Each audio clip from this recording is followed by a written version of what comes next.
Hello guys! So, ito yung pera ng Hong Kong dati. Ito yung tinatawag nila na British Vintage 1 cent banknote in the year of 1959. So, sobrang dami nito si Granny. Who wants to buy, then can PM me directly.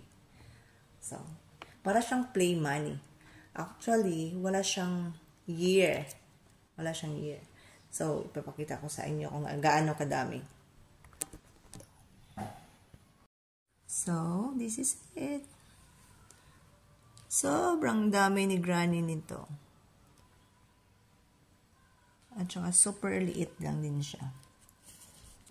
Super liit lang siya. Parang siya talagang play money. So, wala nakasulat sa likod. So, para siyang peke. Pero, totoo siya. Ito yung pera noon sa panahon ng mga British dito sa Hong Kong.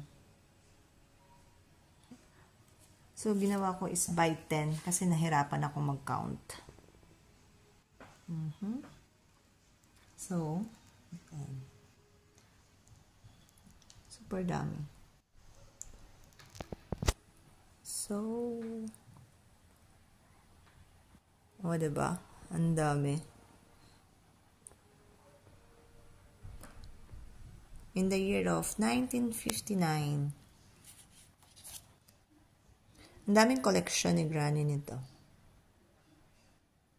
1 cent.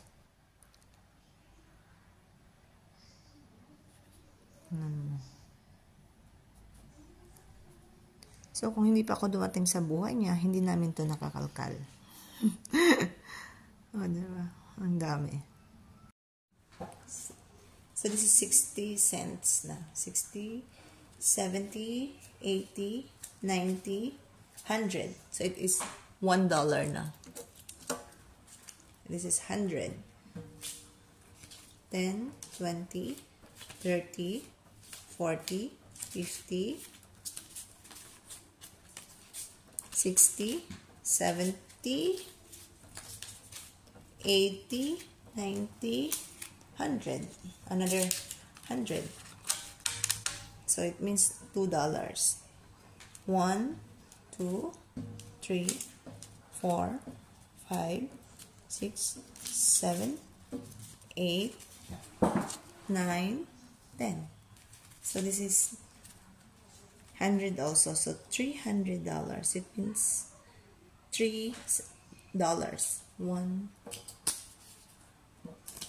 2, 3, 4, 5, 6, 7, 8, 9, 10. So, another 100. 10, 20, and then 25. So, this is 25 cents. 25 cents. So, 1, 2, 3, 4, 425 cents. So, in all, $4 and 25 cents. 425. Cool. Imagine, gano'ng kadami ng pera. So, dito siya nakalagay. Para siyang laruan talaga. Kala ko nga kanina, hindi siya totoo. So, ayun siya. Thank you for watching. Tingnan niyo kung ano ka.